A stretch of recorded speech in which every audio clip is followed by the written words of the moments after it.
तक समय व्यर्थ ही गंवाया। बुद्ध की उत्सुकता तुम्हारी आंतरिक क्रांति में। बुद्ध बार बार कहते थे कि मनुष्य की दशा उस आदमी जैसी है जो एक अनजानी राह से गुजरता था और एक तीर आकर उसकी छाती में लग गया। वो गिर पड़ा है, लोग आ गए, लोग उसका तीर निकालना चाहते हैं, लेकिन कहता है ठहरो, पहले मुझे ये पता चल जाए कि तीर किसने मारा।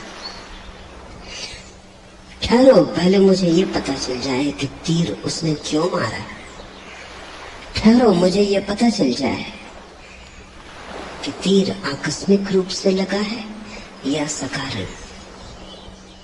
ठहरो, मुझे ये पता चल जाए कि तीर विष बुझा है या बिन विष बुझा। बुद्ध ने कहा वह आदमी दार्शनिक रहा होगा, वो बड़े ऊंचे सवाल उठा रहा है। लेकिन जो लोग इकट्ठे थे उन्होंने कहा ये सवाल तुम पीछे पूछ लेना, पहले तीर निकाल लेने दो, अन्यथा पूछने वाला मरने के करीब है। उत्तर भी मिल जाएंगे तो हम किसे देंगे। और अभी इन प्रश्नों की कोई आत्यंतिकता नहीं है, अभी तीर खींच लेने दो।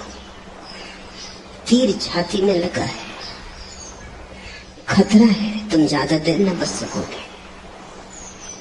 बुद्ध कहते ऐसी ही दशा में मैं तुम्हें पाता हूँ और तुम पूछते हो कि संसार किसने बनाया। पहले इसका पता चल जाए तब करेंगे ध्यान। क्यों बनाया, पहले इसका पता चल जाए तब बदलेंगे जीवन को। क्या कारण है परमात्मा का संसार बनाने में, क्यों ये लीला उसने रची। जब तक इसका पता न चल जाए तब तक हम मंदिर में प्रवेश न करेंगे। बुद्ध कहते हैं जीवन का तीर छाती में चुभा है, पल पल मर रहे हो, किसी भी क्षण डूब जाओगे। ये उत्तर, ये प्रश्न सब व्यर्थ है। अभी तो एक ही बात पूछो कि कैसे ये तीर निकला है। इसलिए बुद्ध की बातें शायद उतनी गहरी न मालूम पड़े जितनी कपिल और कणाद की, कांट और हीगल की, प्लेटो और अरस्तु की, लेकिन ज्यादा यथार्थ है, ज्यादा वास्तविक है। और गहराई का करोगे क्या अगर गहराई झूठी हो और शब्दों की हो। असली सवाल यथार्थ को समझना है। बुद्ध पहले मनुष्य हैं जिन्होंने परमात्मा के बिना ध्यान करने की विधि थी, जिन्होंने परमात्मा की मान्यता को ध्यान के लिए आवश्यक न माना, और न केवल परमात्मा की बल्कि आत्मा की धारणा को भी ध्यान के लिए आवश्यक न माना। उन्होंने कहा ध्यान तो स्वास्थ्य है, तुम स्वस्थ हो सकते हो, फिर शेष तुम खोज लेना, मैं तुम्हें रोग से मुक्त करने आया हूं। इसलिए बुद्ध को तुम एक मनुष्य चिकित्सक की भांति देखना। वे धर्मगुरु नहीं, धर्मगुरु मान लेने से बड़ी भ्रांति हो गई। तो लोगों ने दूसरे धर्मगुरुओं के साथ गिन देते। वे धर्मगुरु जरा भी नहीं। कहीं परमात्मा की धारणा के बिना कोई धर्म हो सकता है, कहीं आत्मा की धारणा के बिना कोई धर्म हो सकता है। तत्व की तो कोई बुद्ध ने बात ही नहीं की, तथ्य की बात की। उन जैसा यथार्थवादी खोजना मुश्किल है। और उन्होंने मनुष्य की असली तकलीफ को पकड़ा और कहा यह तकलीफ सुलझ सकती। उन्होंने 4 आर्य सत्यों की घोषणा की कि मनुष्य दुखी है। इसमें किसको संदेह होगा, इसका कौन विरोध करेगा। मनुष्य दुखी है, मनुष्य के दुख का कारण है। ठीक बुद्ध वैसे ही बोलते हैं जैसा वैज्ञानिक बोलता है, दुख का कारण है। क्योंकि अकारण कैसे दुख होगा? पैर में पीड़ा हो तो कांटा लगा होगा, सिर दुखता हो तो कारण होगा। पीड़ा है तो अकारण कैसे होगी? पीड़ा का कारण है। तो बुद्ध ने कहा पहला आर्य सत्य कि मनुष्य दुख में है, दूसरा आर्य सत्य कि दुख का कारण है, और तीसरा आर्य सत्य कि दुख के कारण को मिटाया जा सकता है, और चौथा आर्य सत्य कि एक ऐसी भी दशा है जब दुख नहीं रह जाता। बुद्ध ने ये भी नहीं कहा कि वहां आनंद होगा, क्योंकि वो कहते हैं व्यर्थ की बातों को क्यों करना। इतना ही कहा वहां दुख नहीं होगा। आनंद को तुम समझोगे कैसे? आनंद तुमने जाना नहीं, वो शब्द थोथा है, अर्थहीन है।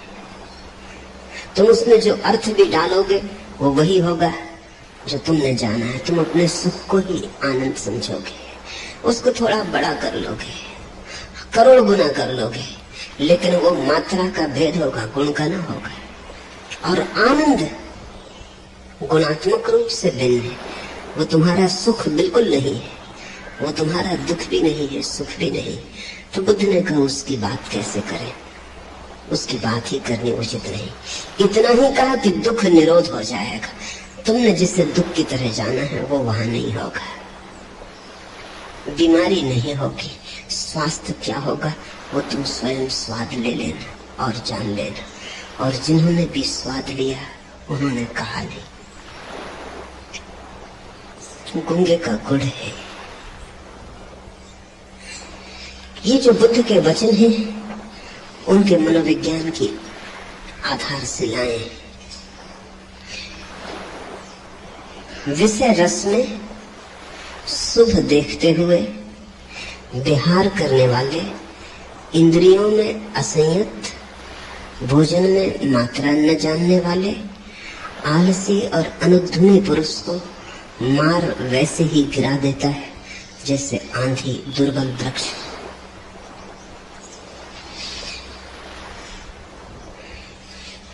विषय रस में शुभ देखते हुए जो जीता है वह निरंतर दुख में गिरता है। इस बात को विस्तार से समझ लेना जरूरी है, क्योंकि समस्त योग और समस्त अध्यात्म इसी बात की समझ पर खड़ा होता है। विषय में रस मालूम होता है। रस विषय में है या मनुष्य की अपनी धारणा में। कभी कुत्ते को देखा सूखी हड्डी को चूसता है और रस पाता है, सोचता है सूखी हड्डी से लहू निकल रहा है। लहू निकलता नहीं, सूखी हड्डी में कहाँ लहू। लेकिन सूखी हड्डी मुंह में चबाता है तो उसके मुंह से ही लहू बहने लगता है। सूखी हड्डी गड़ती है, चोट करती है, मुंह में लहू निकल आता है। उस लहू को वो पीता है और सोचता है हड्डी से रस मिल रहा है। लेकिन कुत्ते को समझाओ, समझेगा ना। उसने कभी भीतर प्रवेश करके देखा नहीं कि सूखी हड्डी से कैसा रस निकलेगा। सूखी हड्डी रसहीन है, और अगर रस निकल रहा है तो कहीं मुझसे ही निकलता होगा। मैंने सुना कि एक सर्दी की सुबह एक कुत्ता एक वृक्ष के नीचे धूप ले रहा और विश्राम कर रहा है। उसी वृक्ष के ऊपर जगह बनाए बैठी है एक बिल्ली, और वो भी सुबह की झपकी ले रही। उसको नींद में बड़े प्रसन्न होते देख के कुत्ते ने पूछा कि मामला क्या है। तो बड़ी आनंदित मालूम होती है।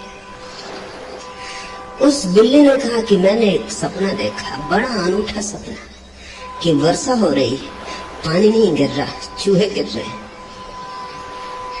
कुत्ते ने कहा ना समझ बिल्ली, ना समझ कहीं की, मूल न शास्त्र का ज्ञान, न पुराण पढ़े, न इतिहास का पता, शास्त्रों में कभी भी ऐसा उल्लेख नहीं।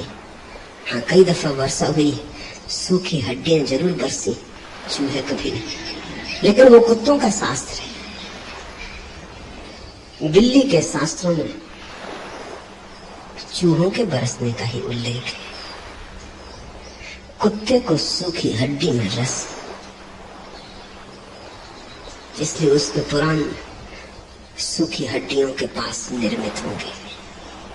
बिल्ली को चूहे में रस है, तो निश्चित ही चूहे में कुछ ऐसा नहीं है जिसके कारण बिल्ली को रस है। बिल्ली में ही कुछ ऐसा है जो चूहे में रस है। कुत्ते में ही कुछ ऐसा है जो हड्डी में रस है।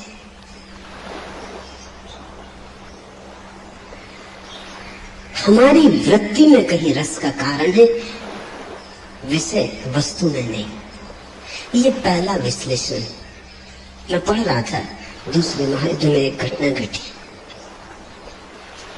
बर्मा के जंगलों में सिपाहियों का एक जत्था, सैनिकों का एक जत्था जूझ रहा है युद्ध में। महीनों हो गए, उन युवकों ने स्त्री की शक्ल नहीं देखी। और एक दिन दोपहर को एक तोता उड़ा, जोर से कहता हुआ कि बड़ी सुंदर युवती है, अत्यंत सुंदर युवती है। सैनिकों ने अपनी बंदूकें रख दी। बहुत दिन हुए स्त्री नहीं देखी, और तोता कह रहा है तो वो सब तोते का पीछा करते हुए भागे कि कहां जा रहा है। और जब वो पहुंचे परेशान झाड़ियों को पार करके, तो वहां कोई स्त्री न थी, एक मादा तोता, जिसकी वो तोता खबर कर रहा था। उन्होंने अपना सिर पीट लिया कि कहां इस नासमझ की बातों में पड़े।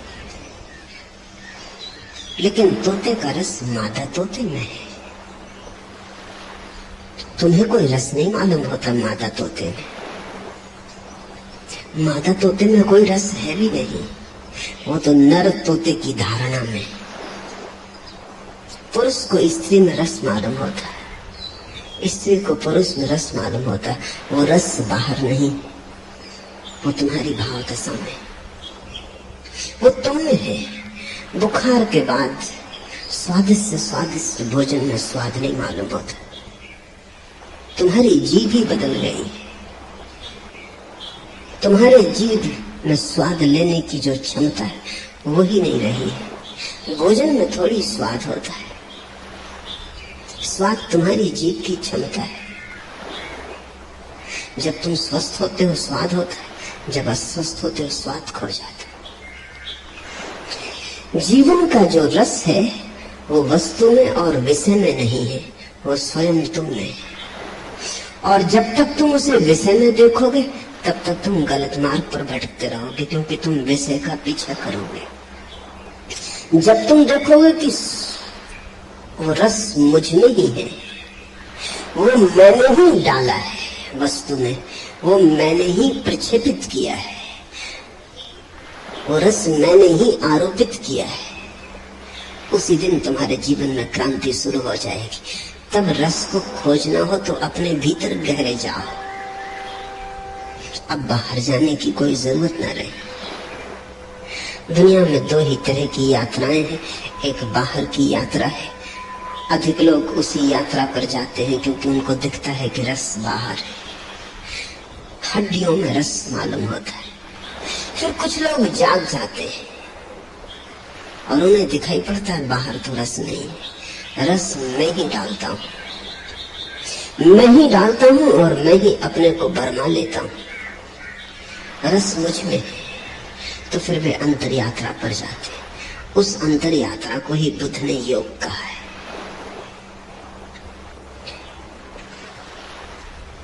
विषय रस में शुभ देखते हुए विहार करने वाले इंद्रियों में असंयत, और जब तुम विषय रस में देखोगे रस, विषय में देखोगे रस, तब तुम्हारी इंद्रियां अपने आप असंयत हो जाएंगी, क्योंकि मन चाहता है भोग लो, जितना ज्यादा भोग सको, कुछ चूक ना जाए। समय भागा जाता है, जीवन चुका जाता है, मौत करीब आती चली जाती है, कुछ छूट ना जाए, कुछ ऐसा न रह जाए कि मन में पछतावा रहे कि भोग ना पाए। तो भोग लो, ज्यादा से ज्यादा भोग लो। उस ज्यादा की दौड़ से असंयम पैदा होता है। आंख थक जाती है तो भी तुम रूप को देखे चले जाते, जीभ थक जाती है तो भी तुम भोजन किए चले जाते हो, पेट और लेने को तैयार नहीं है फिर भी तुम भरे चले जाते हो। तब रस तो दूर रहा, विरस पैदा होता है। ज्यादा खाने से कोई आनंदित नहीं होता, पीड़ित होता है। ज्यादा देखने से आंखें सौंदर्य से नहीं भरती, सिर्फ थक जाती, धूमिल हो जाती। ज्यादा दौड़ने से धन वस्तुएं इकट्ठी करने से भीतर एक तरह की रिक्तता बढ़ती जाती है, कुछ भराव नहीं आता। लेकिन मरते दम तक, आखिरी क्षण तक आदमी भोग लेना चाहता है। मैंने सुना है, हाथ को जुम्बिश नहीं, आंखों में तो दम। रहने दे अभी सागर और मीना मेरे आगे, मर रहे हो। हाथ नहीं हिल सकता, हाथ को जुम्बिश नहीं, आंखों में तो दम है। अभी देख तो सकता, इसलिए शराब की प्याली को मेरे सामने से मत हटाओ। हाथ बढ़ा के पी भी नहीं सकता। रहने दे अभी सागर और मीना मेरे आगे, तो देख तो सकता। मरते दम तक, जब तक आखिरी श्वास चलती है तब तक भोग का रस बना रहता है, वो छूटता ही नहीं। जवानी चली जाती है, बुढ़ापा घेर रहता है, लेकिन मन जवान ही बना रहता है। मन उन्हीं तरंगों से भरा रहता है जो जवानी में तो संगत भी हो सकती थी। तूफान था, अब तो तूफान भी जा चुका। तूफान के चिन्ह रह गए हैं रेत के तट पर बने, याददाश्त रह गई है, लेकिन याददाश्त भी भरमाती, सपने बनाती। मन में तो व्यक्ति जवान ही बना रहता है। मौत आ जाती है, लेकिन भीतर आदमी जीवन के रस में ही डूबा रहता है। तब दुख न हो तो क्या हो। दुख का अर्थ है जहां नहीं था वहां खोजा। दुख का और क्या अर्थ है? रेत से तेल निकालने की चेष्टा की, आकाश कुसुम तोड़ने चाहे जो थे ही नहीं, खरगोश के सींग खोजे जो थे ही नहीं। दुख का इतना ही अर्थ है जो नहीं हो सकता था उसकी कामना थी। फिर हाथ खाली रह जाते हैं, मन बुझा बुझा, सब तरफ विफलता का ढेर लग जाता है, और वही ढेर तुम्हारी कब्र बन जाता है। जब तक विषय में रस है और ऐसा दिखाई पड़ता है कि वहां सुख है, जब तक आंख भीतर नहीं मुड़ी और ये नहीं दिखाई पड़ा कि सुख मैंने डाला है, वो मेरी दृष्टि है, मैं जहां डालूं वहां सुख होगा। और जब मुझे ये समझ में आ जाए कि सुख मुझ में ही है, तो फिर डालने का सवाल क्या, मैं अपने में डूब जाऊं तो वहां सुख होगा, आनंद होगा। जब तक वैसी घड़ी नहीं घटती तब तक इंद्रियां असंयत होंगी। जब दृष्टि ही भ्रांत है तो संयम नहीं हो सकता। संयम तो संतुलित दृष्टि का परिणाम है। संयम तो सम्यक दृष्टि का परिणाम है। सम्यक का अर्थ है जहां है वहां दिखाई पड़े, जहां नहीं है वहां दिखाई ना पड़े। तो फिर खोज सार्थक हो जाती, तो उपलब्धि होती, तो सिद्धि होती, तो जीवन में सुख के फूल लगते, तो आनंद का अहोभाव पैदा होता है। विषय रस में सुख देखते हुए विहार करने वाले इंद्रियों में असंयत, भोजन में मात्रा न जानने वाले, आलसी और अनुध्वनि पुरुष को मार वैसे ही गिरा देता है जैसे आंधी दुर्बल वृक्ष को। मार बुद्ध का शब्द है काम वासना के देवता के लिए। ये शब्द बड़ा अच्छा है, ये राम का बिल्कुल उल्टा है। अगर राम को उल्टा करके लिखे तो माँ, फिर बड़े आ की मात्रा और फिर रा। ठीक उल्टा हो जाए तो मार हो जाता है। मार बुद्ध का शब्द है काम वासना के देवता के लिए। और दो ही चित्त दशाएं, या तो मार से प्रभावित या राम से आंदोलित। या तो तुम भीतर की तरफ चलो तब तुम राम की तरफ चले, या तुम बाहर की तरफ चलो तब तुम मार की तरफ चले। मार उस व्यक्ति को वैसे ही गिरा देता है जैसे आंधी दुर्बल वृक्ष को। काम वासना का देवता शक्तिशाली नहीं, तुम दुर्बल। इस बात को ठीक से स्मरण रखो। काम वासना का देवता शक्तिशाली नहीं है, और अगर तुम गिर गए हो तो उसकी शक्ति के कारण नहीं गिरे हो, तुम गिरे हो अपनी दुर्बलता के कारण। जैसे कि कोई सूखा जड़ से टूटा वृक्ष दुर्बल हुआ, दीन जर्जर हुआ, वृद्ध हुआ, आंधी में गिर जाता है। आंधी ना भी आती तो भी गिरता है। आंधी तो बहाना है, आंधी तो मन समझाने की बात है, क्योंकि ऐसे ही गिर गए बिना किसी के गिराए तो चित्त को और भी पीड़ा होगी।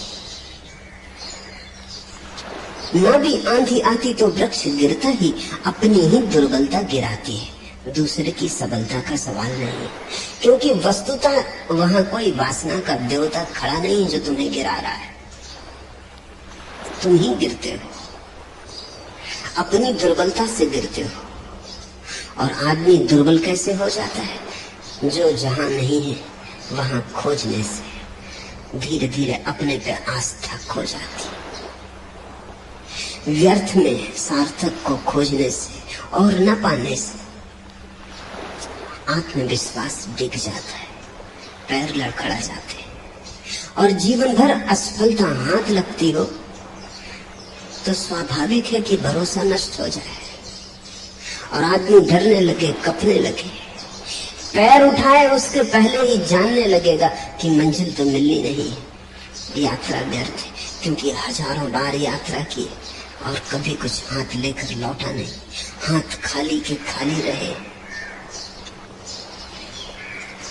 आलसी और अनुध्वनि। आलस्य असंयत जीवन का परिणाम है। जितना ही इंद्रियां असंयत होंगी और जितना ही वस्तुओं में, विषयों में रस होगा, उतना ही स्वभावतः आलस्य पैदा होगा। आलस इस बात की खबर है कि तुम्हारी जीवन ऊर्जा एक संगीत में बंधी हुई नहीं।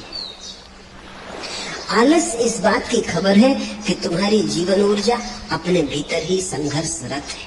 तुम एक गहरे युद्ध में हो, तुम अपने से ही लड़ रहे हो, अपना ही घात कर रहे हो। उद्यम बुद्ध उसी को कहते हैं जब तुम्हारी जीवन ऊर्जा एक संगीत में प्रवाहित होती, तुम्हारे सब स्वर एक लय में बद्ध हो जाते, तुम एक पुंजीभूत शक्ति हो जाते। तब तुम्हारे भीतर बड़ी ताजगी है, बड़े जीवन का उद्दाम वेग है। तब तुम्हारे भीतर जीवन की चुनौती लेने का सामर्थ्य है। तब तुम जीवंत हो। अन्यथा मरने के पहले ही लोग मर जाते। मौत तो बहुत बाद में मारती, तुम्हारी नासमझी बहुत पहले ही मार डालती।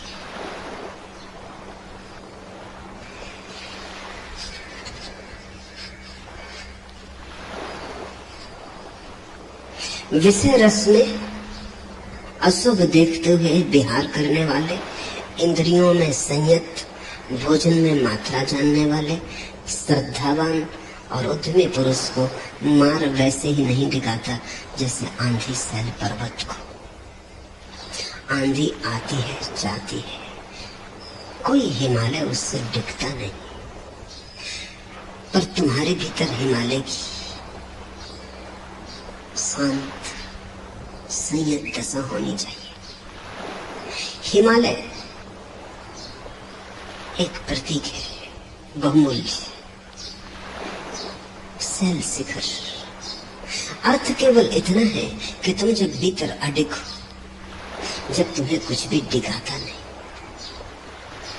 जब तुम ऐसे स्थिर हो जैसे सैल शिखर, आंधी आती है चली जाती है, तुम वैसे ही खड़े रहते हो जैसे पहले थे, तब तो ऐसा होगा कि आंधी तुम्हें और स्वच्छ कर जाएगी। गिराना तो दूर, तुम्हारी धूल झंकार झाड़ जाएगी, तुम्हें और नया कर जाएगी, ताजा कर जाएगी। इसे ऐसा समझो कि तुम राह से गुजरते हो, एक सुंदर युवती पास से गुजर गई।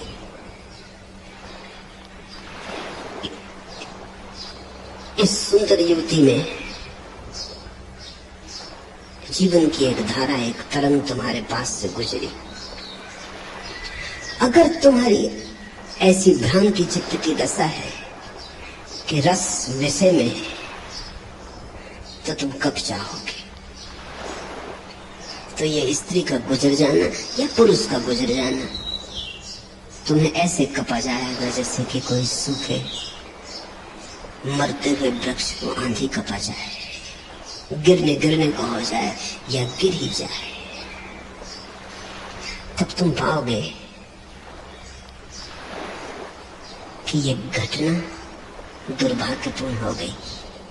लेकिन अगर तुम संयत हो, अगर तुम शांत हो, अगर तुम मौन हो और अडिग हो, अगर ध्यान की तुम्हारे जीवन में थोड़ी सी भी किरण उतरी, अगर तुमने थोड़ा सा भी जाना है कि चैतन्य का शांत हो जाना क्या है, तुमने अगर अपने भीतर बैठने और खड़े होने की कला थोड़ी सी भी सीखी है, और उस घड़ी में जब एक सुंदर युवती पास से निकली या एक सुंदर युवक पास से निकला, अगर तुम अपने भीतर ध्यान में खड़े रहे, तो तुम पाओगे कि उस स्त्री का सौंदर्य, वो जीवन की धारा तुम्हें निखार गई, तुम्हें ताजा कर गई, तुम्हें प्रफुल्लित कर गई।